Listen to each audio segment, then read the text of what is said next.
webinar, Reaching Vulnerable Populations with Financial Capability and Asset Building Services, a webinar exploration and discussion.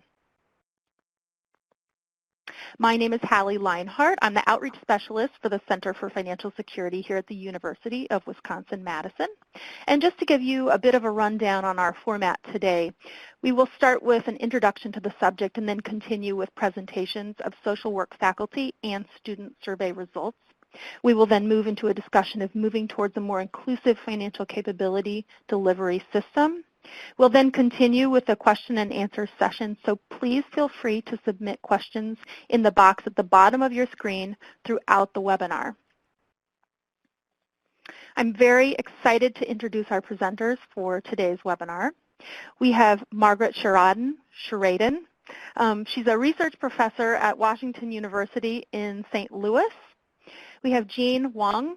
He's an associate professor at St. Louis University.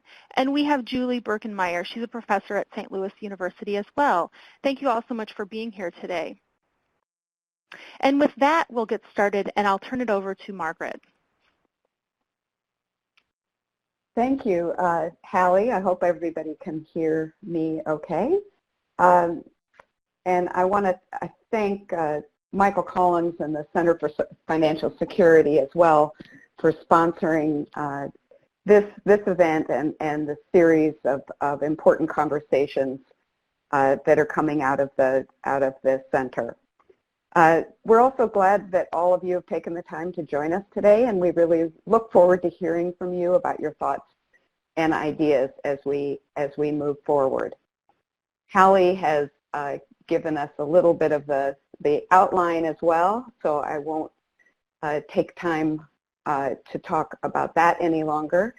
But let me just jump in without a lot of numbers, but just some sort of setting that we're living in a time of growing inequality, economic strain, particularly among vulnerable populations, and a new era of financialization that's causing all kinds of issues to emerge in the lives, particularly of lower income individuals and families in the United States. Millions of U.S. families find themselves in precarious financial circumstances and living on the wrong side of a growing income and wealth divide, where their jobs don't pay enough to support their families or build a future, where safety net programs have been diminished and increasingly are mean-spirited. And at the same time, financial products and services are expensive, often confusing and unsafe, where poor or no credit severely limits financial functioning of families, and saving and investing for the future is out of reach. The causes of this kind of financial vulnerability are economic, of course, but they are also social, and we'd like to spend some time today talking about some of those social causes and consequences. Creating financial capability really requires the efforts of multiple professionals. And today we're going to be focusing on social service professionals, the social side. Quite often the focus is on financial professionals, as it often should be. But people in the social service sector are interacting with the people who are most financially vulnerable, and we need to bring these professionals into that discussion.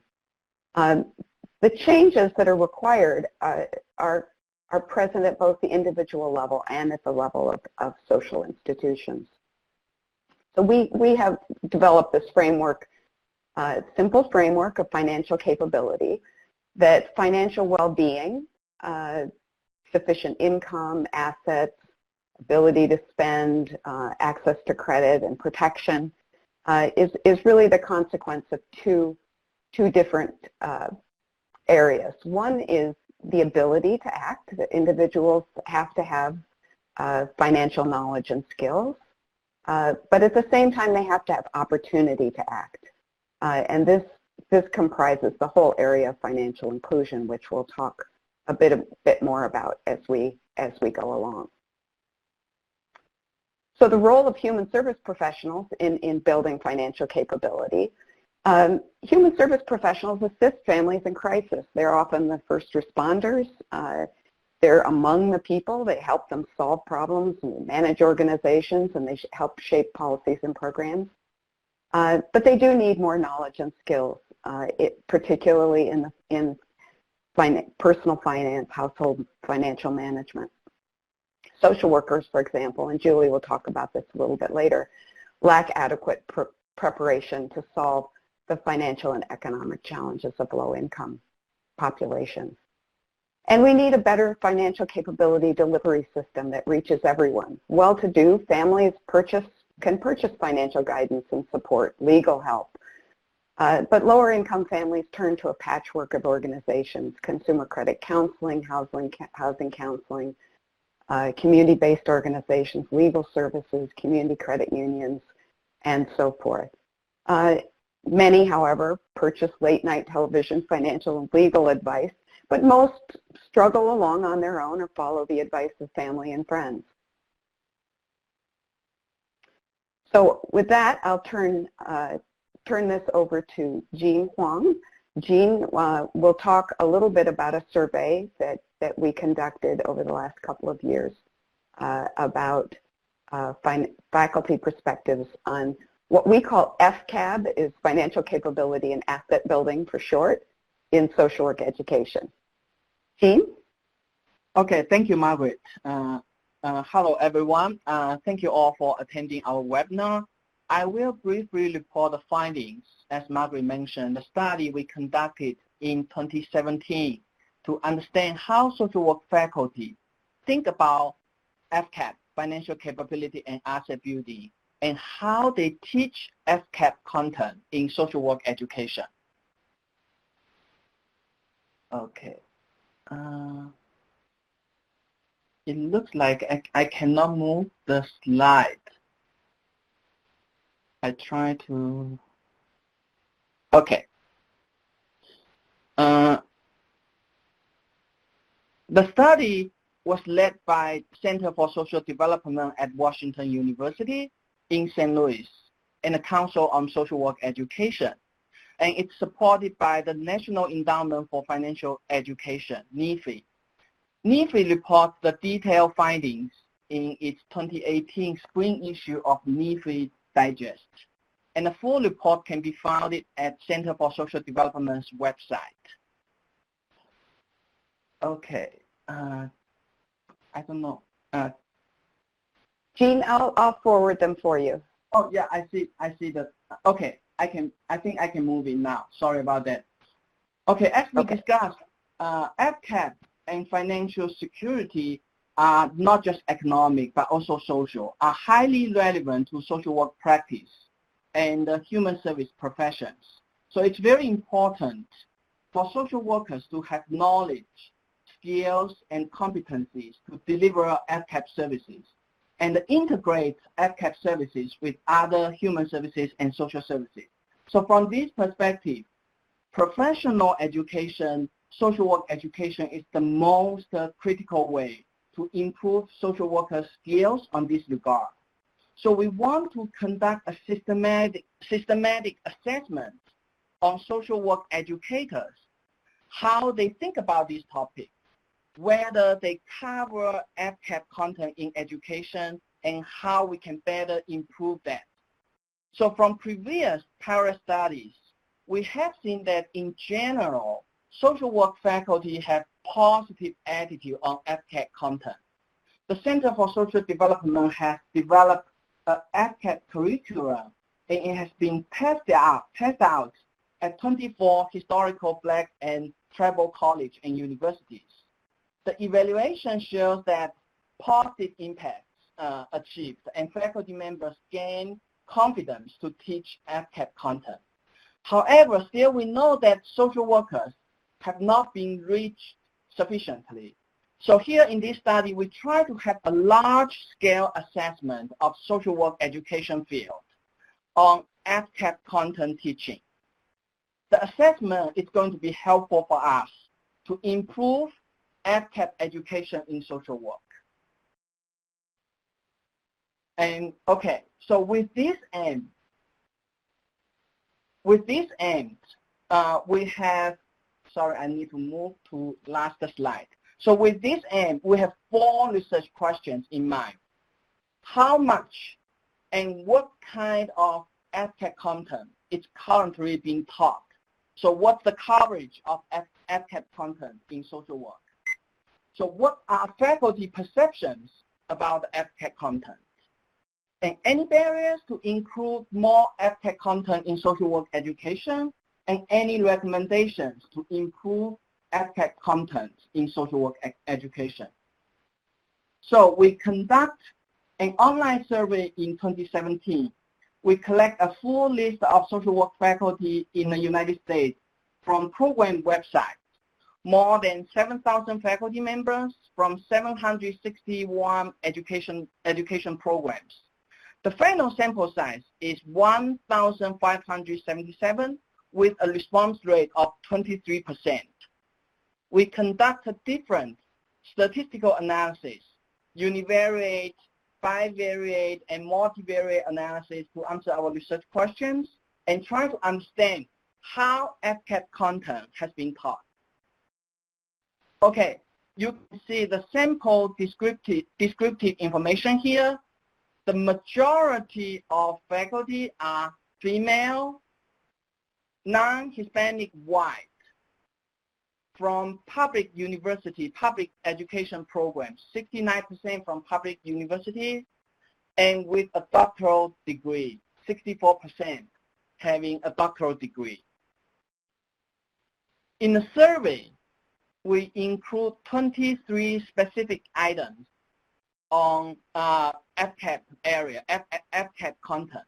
So for example, we have financial products and services, such as bank products, non-bank products, credit cards, and we have information on financial management skills like budgeting, helping households to make financial decisions, having money conversation with social work clients, and so on. And we also have public policy and programs, such as housing assistance, public benefits, and tax credit.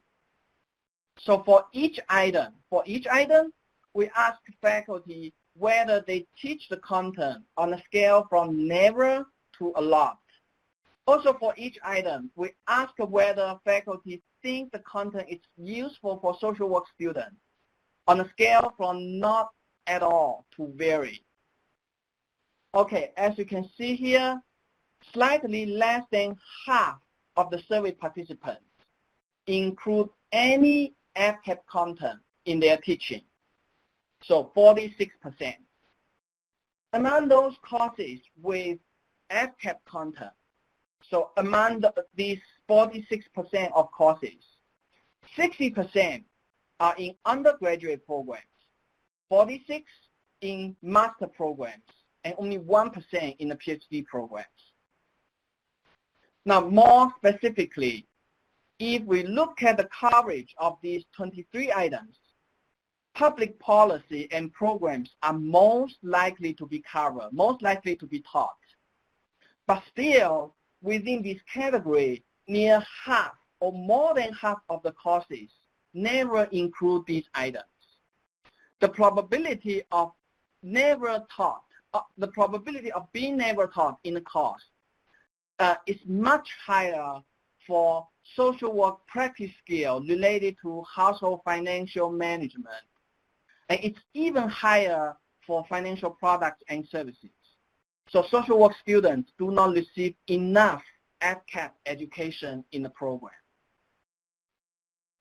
Now, to predict faculty's coverage status in bivariate and multivariate analysis, we also have some interesting findings.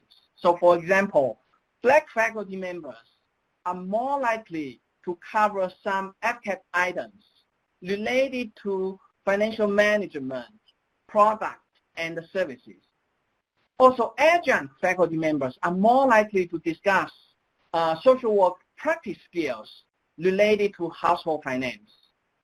Faculty's financial education and skills are positively associated with FCAB content coverage.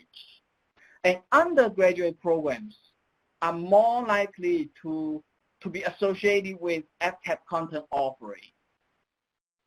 Now, how does social work faculty perceive the importance or usefulness of the FCAB content for students? In general, 91% of faculty members agree that it's useful to teach students FCAB content. And more specifically, if we look at these 23 items and can combine the categories of moderately useful and very useful together, and you can see here that many of these items, the perceived usefulness is very high, such as public benefit programs. It's like more than 95%, and health insurance, financial practice related to race and social class, highest one. The first item here, highest one. And financial practice to change related macro policy, it's also very high, the second item here. So if we compare the perceived usefulness and the current coverage status of these 23 items, we also identify several items with the biggest coverage gap. So we do not show that graph here, but as some of these items are like how to have money conversation with clients, how to talk about financial values and goals, and how to assess household and family financial well-being, and so on. So it's very important for social work education to focus on these items with largest coverage gap in particular.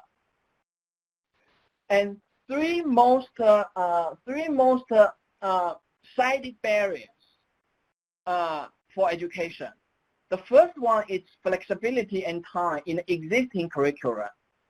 And the second one is about faculty expertise and competence to deliver FCAB content, and also faculty interest, lack of faculty interest here.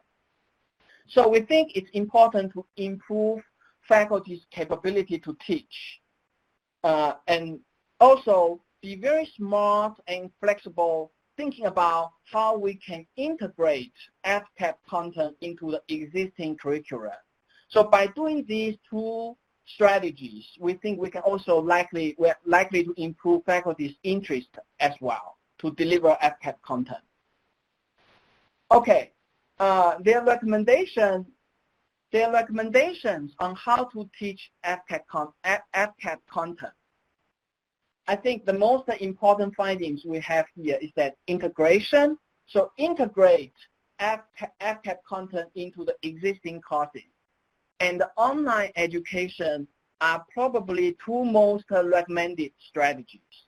And we are currently working on these. We try to create modules that can be integrated into different courses, and also try to deliver these modules, these contents online. So to summarize, moving too fast. Okay, so to summarize the findings here, most faculty believe FCAB content is going to be useful for social work students for their future practice. However, the education coverage is insufficient, in particular on the topics related to social work practice skills on financial management and financial practice, and related to financial services and products. And we need to figure out how to create curriculum innovations to integrate FCAB content and deliver it online. So next, I'm going to turn to Julie, and she's going to discuss this topic from social worker students' perspective. Julie? Hello. Okay. Hello, everybody. Thank you again for joining us on this webinar. I'm going to be talking in this section about a study that several colleagues and I did, Vernon Loke and Sally Hageman, with students regarding FCAB curriculum. So in terms of some background, what did we know as we headed into this project? We know that social work students and practitioners work with people who seek assistance around their finances. So that's well documented in the literature that this is an important human service and social work role. We also know that social work students and practitioners experience barriers to delivering those services because they admit to insufficient knowledge and skills and expertise in personal finance. There's been some study results indicating that social workers know about what the general population knows regarding finances. So that is insufficient to be able to help people with their financial crisis and situations.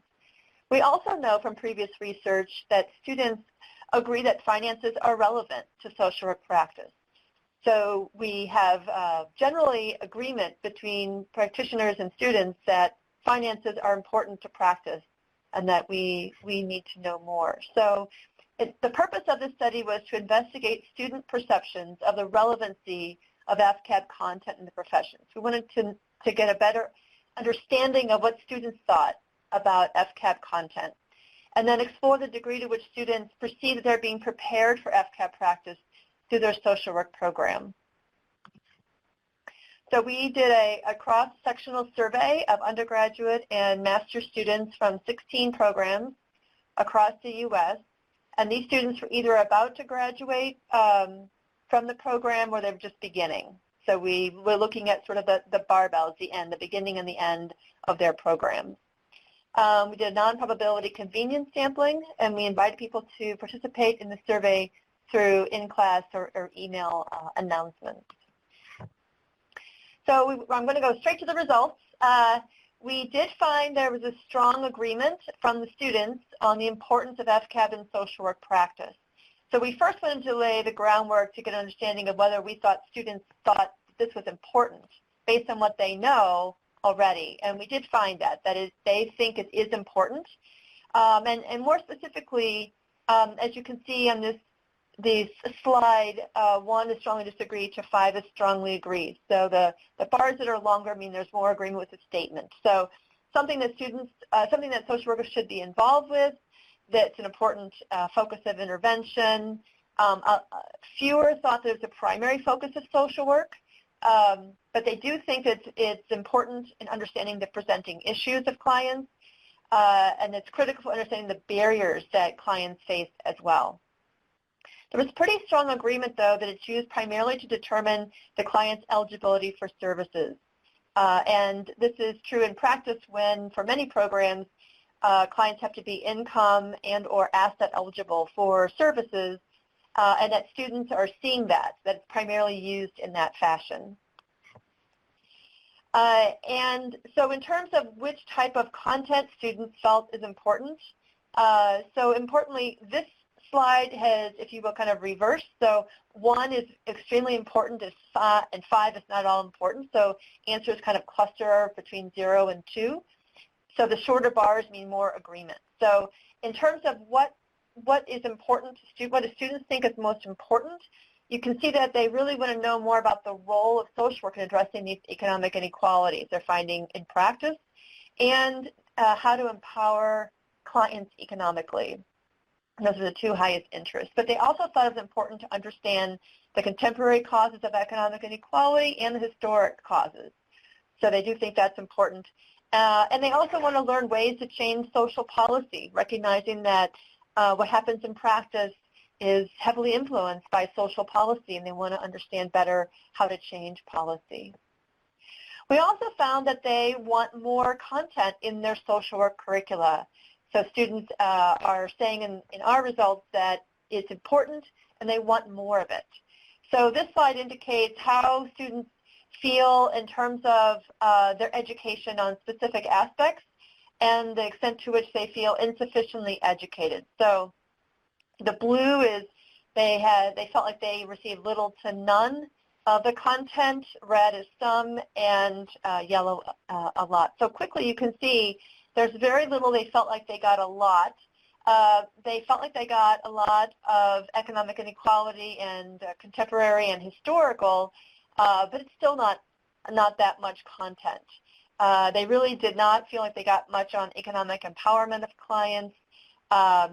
and ways to change social policy. So there are some very specific results here that can help faculty in shaping their own FCAB curriculum if they want to include that in their social work curriculum.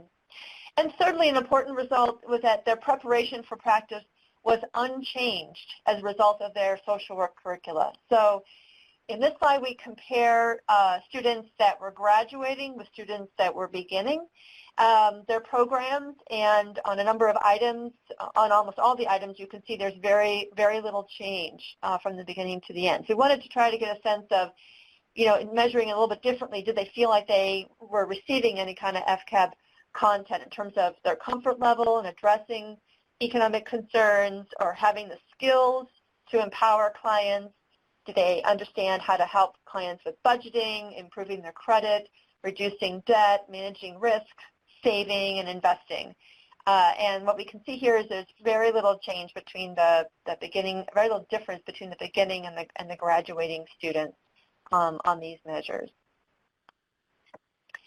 So in terms of discussion coming out of the project, students do agree that finances are important to practice, but they also see that it's really limited right now. The information around client finances is really just used to screen for service eligibility. So even when it's collected or maybe assessed and collected, it's really mostly just used to help determine eligibility. And then some information is also used to understand their issues and their barriers.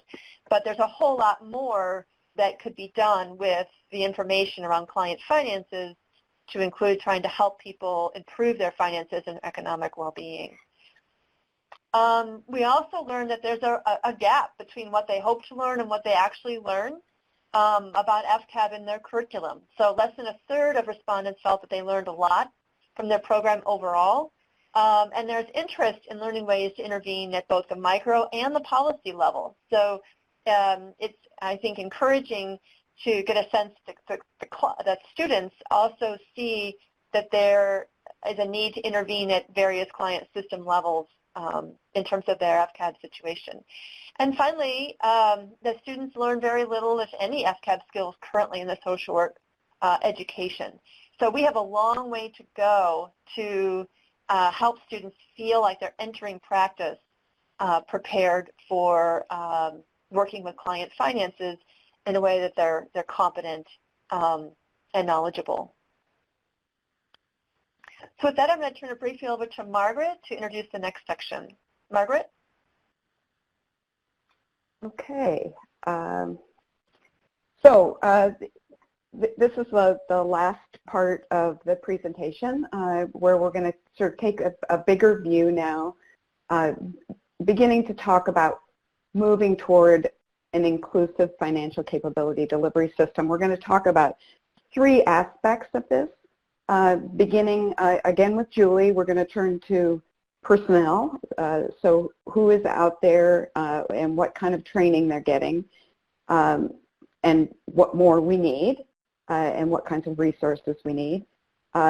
We'll talk a little bit about the delivery system itself, and then we'll turn to sort of the larger picture to conclude. So Julie, you want to take us up to the next section? Sure. Okay, so as Margaret was mentioning, this first slide touches on training for social work and other human service professionals. I think it's important to mention here that the studies that have been presented have been on social workers specifically, but we do want to broaden the conversation here to talk about, more broadly, human service professionals, including counselors and other individuals that work at a professional level with low-income and financially vulnerable clients. So broadening the conversation a little bit here. But taking social work as an example, perhaps, we know that a big challenge is building faculty capacity to teach this. In our work thus far in developing and rolling out a curriculum and working over the years to try to encourage faculty to consider integrating content into their curriculum, a major barrier is the fact that faculty have not been prepared, generally speaking, for teaching this content. and faculty are very busy teaching their courses and doing their research and community service and engagement. So building faculty capacity is going to be a challenge. Not insurmountable, but it is definitely a challenge to begin this process. Another challenge is clarifying appropriate roles for different human service professionals. So we know that social workers and other human service professionals already interface with clients around their finances, but there's a whole host, of course, of other types of professionals that also do that. So trying to discern what's appropriate maybe for different kinds of human service professionals versus other non-human service professionals is a process that we'll need to undertake to figure out what the professional boundaries or role boundaries are as we move forward into practice. Another challenge is creating relevant resources. So there is currently a gap between what is needed and what's available in the marketplace for textbooks, for curriculum guides, training modules. Jean was mentioning earlier some work that we're beginning to think about developing modules that faculty can use into their current existing courses, and those are not yet developed. So we know that there's a lot more needed out there. We want to be careful to develop those resources in a way that it's appropriate and relevant for low-income and financially vulnerable populations, as a lot of the resources that are currently out there may in fact be geared toward more middle and upper income populations. So we want to be careful that resources that are developed are appropriate and relevant. And then finally, a major challenge is professional accreditation standards. So in social work education, as in other education, our curriculum is guided and assessed using accreditation standards. And our accreditation standards, at least in social work, really hem, I think, a lot of faculty in, or they feel like it's hemming them in terms of what they can teach. So work needs to be done to both expand the current understanding, perhaps, of what accreditation standards might allow, as well as perhaps thinking about influencing accreditation standards for human service professional training programs so that faculty feel as though they are able to include this content within the current standards. So in social work education, we are moving ahead in handling some of these challenges. We, as mentioned, have developed an FCAB curriculum that is currently being used in some social work programs. We are, some programs are also developing standalone courses, both short and semester long, to integrate that content into the curriculum. And it's FCAB education is also being delivered through continuing education programs and through extracurricular modules and programs. So lunch and learns and things like that are being offered in some programs. It is not yet, though, very widespread, but it is beginning to occur in different programs across the country. So I'm going to turn it here back to Jean, I believe.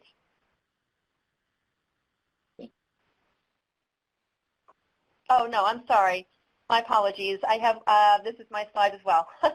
So I do want to talk for a minute about some resources that have been made available over the past few years for social work education. On the left side of your screen is Financial Capability and Asset Building for All, one of the 12 grand challenges for social work sponsored by the American Academy of Social Welfare. FCAB has been selected as one of the 12 grand challenges for our profession. That is challenges that the profession would like to make a substantial difference on in the next 10 years. So there's been a lot of excitement around the grand challenges, around this one in particular, and some resources are being developed as a result of that. In the middle of your slide, I might proudly point out is a brand new textbook. Margaret, myself, and Michael Collins with the Center for Financial Security have co-authored a textbook, Financial Capability and Asset Building in Vulnerable Households, that's just been published by Oxford University Press. And this is a brand new textbook that's geared for social work, family and consumer economists, and other human service professional education programs that begins to address one of the challenges, which is having appropriate resources. So This book includes a lot of the content that we were discussing earlier when Jean was talking about the various aspects of FCAB that we asked faculty about in the faculty survey. And it has 4 case studies of different types of vulnerable families that it follows through the book who experience different financial and economic challenges and the way in which professionals respond to that. And so it provides a really expansive coverage of basic financial knowledge, and it helps students to build skills. And I've been using it in my course for a couple of years with really positive student feedback. And the third resource on your screen from the left, Finance Capability and Asset Building with Diverse Populations, is also a new book that's come out in the past year, 2018, from Routledge, and it is a book with some very relevant FCAB studies that help us move forward in terms of building evidence around FCAB practice. Okay, so I think here I'm turning it back to Margaret. Okay, thanks, Julie. So with this, we'll sort of take a slightly different tack and broaden the conversation from the training of human service professionals to do financial capability, to starting to think about what kinds of service systems we need. Currently, as I mentioned in the introduction, low-income families mostly make do on their own, and some find their way into consumer credit counseling agencies and other organizations that are helping them with their finances. But very many, and we don't have actually good research on this, to know what numbers of people need what kinds of services and what they're accessing and which ones are not.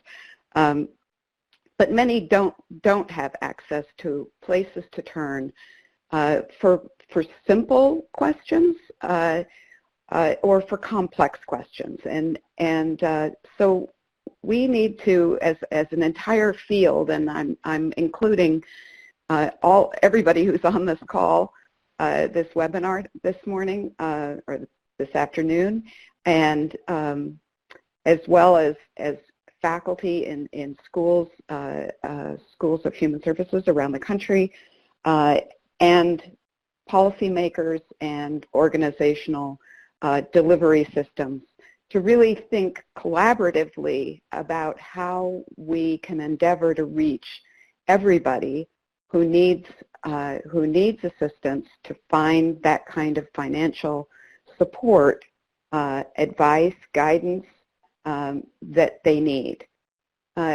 These are a couple of examples of organizations that are really struggling and trying to think about creatively about how we reach such populations. The first, as you can see, is the Financial Clinic in New York City.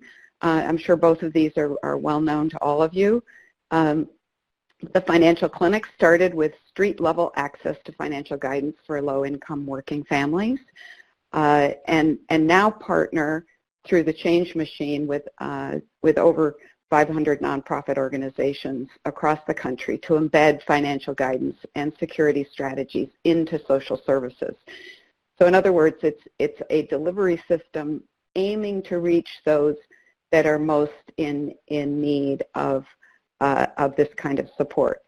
Cities for Financial Empowerment, a slightly different approach, integrates financial guidance into public municipal services in more than 50 municipalities around the country through all kinds of municipal services such as housing, domestic violence, public health, etc. Trying to train those ground level practitioners to also assist people with basic counseling, financial counseling, and coaching services. They're providing access to banking, financial protection, asset building, and financial counseling. And of course, the Cities for Financial Empowerment also coordinates the Bank On bank on efforts around the country that I'm sure you're all familiar with as well. These are two examples, one reaching out to the nonprofit sector, one mostly through the public social service sector to reach vulnerable populations. So for really the larger picture, and we can speak more about this in the Q&A session at the end of our talk. But let me turn to Gene now. He's going to offer a sort of big picture view of where we might be going with this work with you and other colleagues around the country. Okay, thank you, Margaret. So I think Margaret discussed two interesting and exciting innovation examples. And as she mentioned that we actually have two important points in this presentation. So the first one, we think that in order to reach financially vulnerable population and families, our human service professions, we need better education and training to have financial knowledge, financial skills, and financial competencies. So the first part of our presentation, we focus on this dimension. And the second idea we think it's very important is that we need to have an inclusive financial capability delivery system that can help us to reach vulnerable populations. Okay, so in fact, after 2007 financial crisis, with the development of financial technology, we have seen many different innovations in the technology sector, in the traditional financial sector, and also in the public sector. So for example, JP Morgan Chase spent $10 billion a year on technology, and $3 billion goes into the new innovation projects. And even many small financial technology startup companies are doing very well by collaborating with partners that can provide application programming interface and focusing on one specific thing they can do very well, like digital payments, P2P credit, and so on. So we think all of these innovations are great, and they may make incremental or even transformational improvement on different aspects of financial services. But from our social work perspective, from human service professions perspective, when we think about all of these different innovations, and when we think about reaching financially vulnerable populations, we think the key and the big question is still, can all of these innovations eventually achieve the goal of financial inclusion? And what would be the most efficient strategy and most efficient innovations to achieve this goal?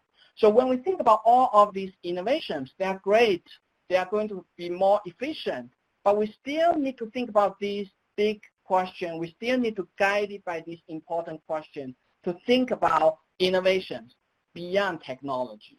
So I think that's the first point we would like to mention. And the second point, again, still with thinking about reaching the financially vulnerable population, we need to have a broader view of financial inclusion. So from social work and human service perspective, financial inclusion, it's not going to be limited to the mainstream financial products like bank accounts, credit cards offered by the financial sector. This kind of financial inclusion, of course, it's very important. But the purpose of financial inclusion eventually is to achieve financial well-being and the financial security for these populations. So for vulnerable populations, public programs are critical as well. And as we discussed above and previously, they also lack of financial guidance services like education, counseling, and coaching to support their financial capability. So we think an inclusive and a comprehensive financial capability service delivery system, it's critical for vulnerable population. So I think that's the second point we would like to emphasize when thinking about to have an inclusive financial capability delivery system. And the final one is that we think it's important that we have institutional or policy innovations in addition to technology innovation. Essentially, we argue that basic finance should be a public good, like clean water, like free highway system, so can be freely accessed by all individuals and families. So this will be the most efficient strategy eventually to achieve inclusive finance and the financial capability delivery system. So policy and institutional innovations are going to be important. Okay, so with these big ideas in mind, we also list some essential features for us to think about specific innovations that are going to help us reach financially vulnerable populations. So almost all finance, eventually we think it's going to move to machine, or maybe everything that can be automated, so will be automated. So we think automatic technology with automatic policy features are most likely to achieve universality and reach financially vulnerable populations. So this feature is also coming from our own policy innovation in child development accounts.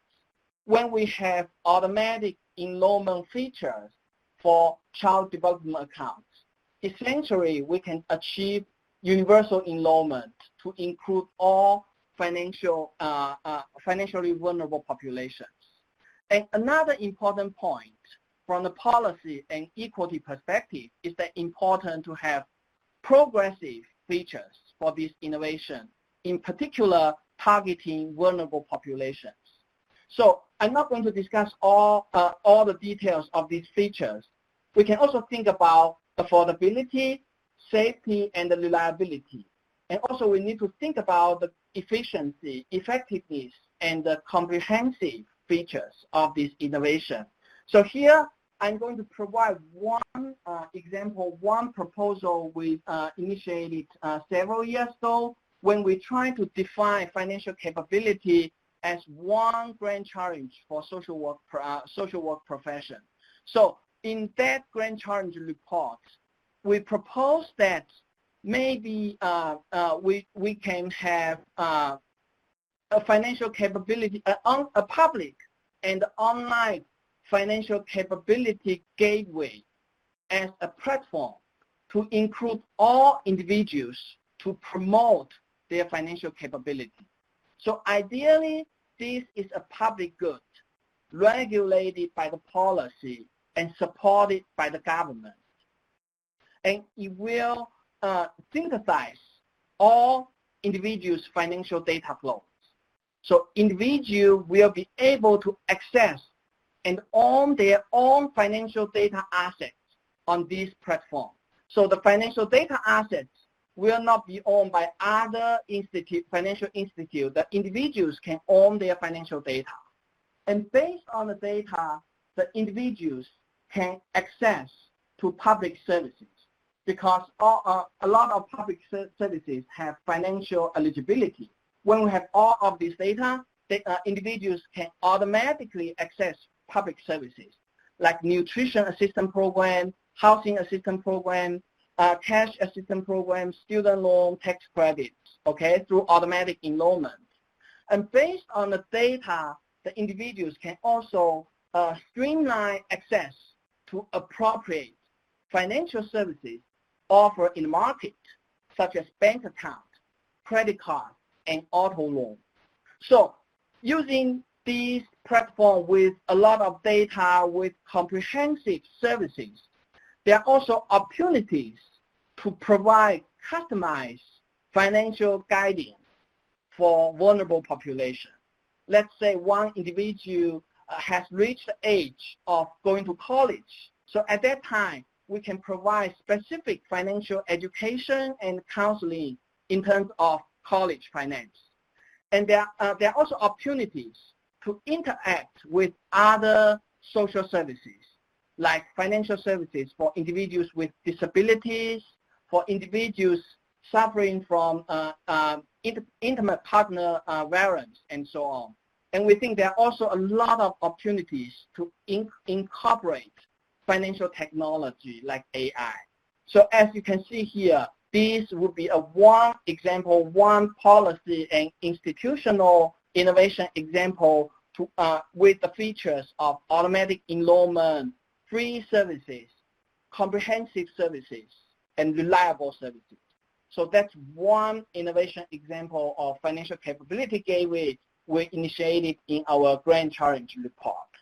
So with that, I'm going to turn back to Margaret to, or we can open to the whole audience to talk about, oh yeah.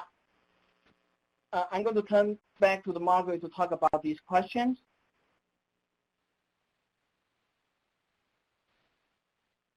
Sorry. Actually, these are just questions if there weren't others that came from the audience. These are just ones that we thought of, how they could be available, how these kind of services could be available to all. Is it appropriate for all human service professionals to be trained in FCAB? How should this kind of knowledge be integrated into professional education and training, and what role human services play in systems change? And we're talking more about the kinds of things that Jean just summarized in terms of a gateway and delivery systems, et cetera. But we're not going to ask those questions right now, just toss them out there and turn back to Hallie now, who I think is monitoring the questions that might be coming in from participants in the webinar. Excellent. Thank you so much, everyone, for your presentations. And we've had quite a lot of discussion taking place with the audience in the chat box. And then we also have questions coming in the Q&A box. What I'll do is, because these are such great questions, is I'm going to go ahead and just leave those up on the screen for the moment during the Q&A, at least for the next couple of minutes. But I am going to get to a question that I felt like had a little discussion happening in the chat box between some audience members. So there was some discussion about whether social workers then whether this area needs to be almost a specialty. And because one person was pointing out that this is a very broad and really ever-changing type of marketplace. Financial services and the marketplace in general, just, it's very complicated. So is this an area where we basically need to have specialty, like a social work specialty? I'd love to hear your response on that, because some people said they didn't think so, because financial empowerment really cuts across all areas of social work: mental health, physical health, housing, education. So please, Jean, it seems like you maybe would like to chime in, and then Julie, Margaret, please give your perspectives as well. Sorry, Harry, I accidentally off the line, so could you please repeat your question again? Or maybe Margaret and Julie can talk about this first, and then I can join in. Yes, absolutely. Margaret and Julie, do you have a perspective to share? Hallie, yeah, I think I can speak to that.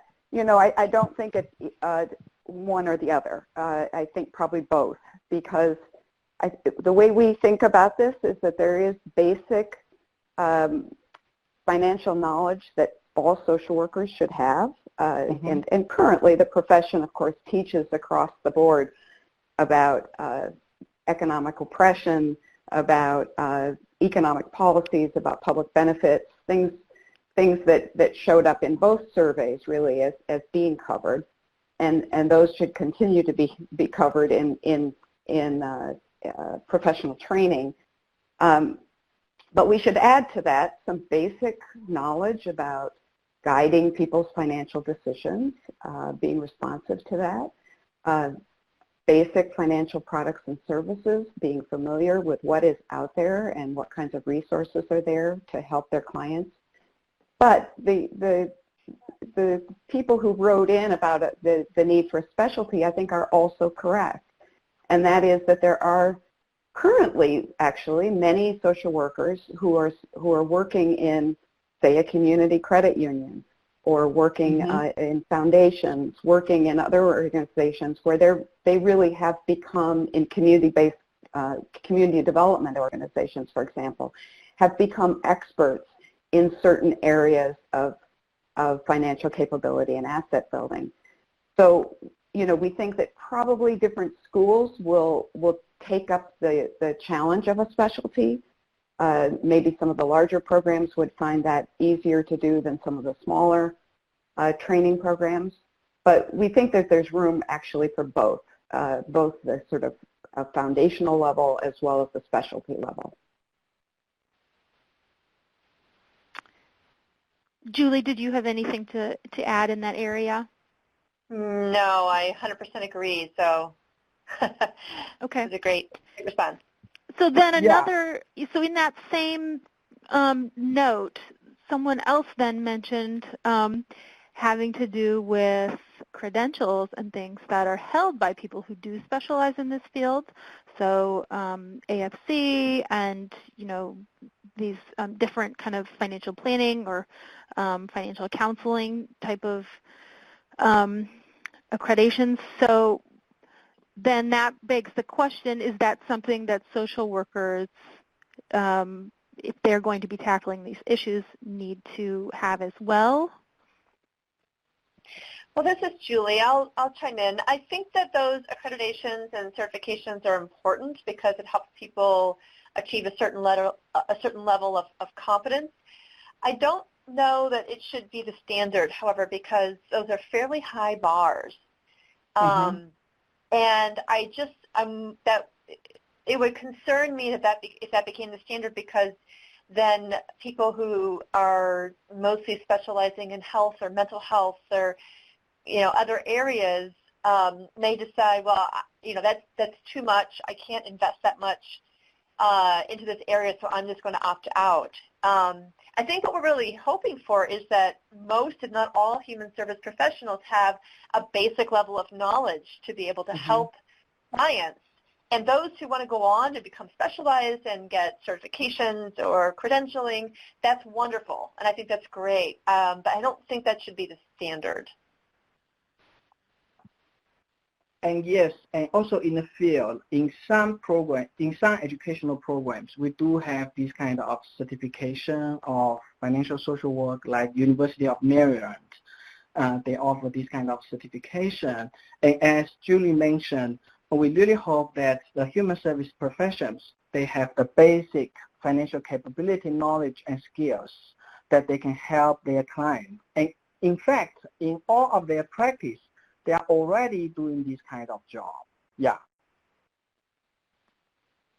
This is Margaret. Just one other comment. I think it's also very important at that foundational level to know that these other professionals are out there and know how to refer clients for financial therapy, for financial counseling, for coaching that they might not be able to offer themselves. Thanks so much for all three of your input on that. And I'll end with just one more question so that we can stay on time. But this was brought up by a couple of different people, and this is around the fact that these services around financial empowerment and financial information and education and coaching, et cetera, they're being offered more and more in all sorts of venues, being ranging from employers to high schools. It was mentioned workforce development, you know, rescue missions, et cetera. So how can so this is a growing area, and so an important thing to remember is that there needs to be coordinated efforts in order to not duplicate, and also for people to be able to take advantage of the best service for them. So can anyone offer any insight into how this field is really growing and how we can all manage these resources? Well, this is Margaret.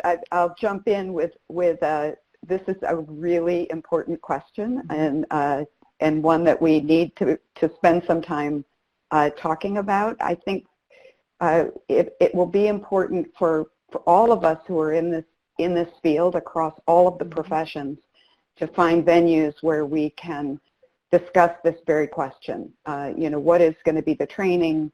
What is going to be the credentials that people use, and I think that we have not answered that at all, but it is an important question that we turn to as a whole field. Thank you. Thanks very much, Margaret. And on that note, actually, this is a great way to wrap up, and I feel like we kind of this was a conversation that was obviously the tip of the iceberg, but it really brought forth a lot of very good questions. A wealth of information provided by Margaret, Jean, and Julie that, based on the feedback that I'm getting, has just been incredibly helpful, and it sounds like people have really been yearning for this topic for a long time. So I'm happy to have gotten the conversation started today, and looking forward to it continuing. And so with that, I just would like to remind everyone that this webinar was recorded. I will be posting this on our website later today, along with the slides that we will make available that do have the resources and all of those references that were included in the presentation.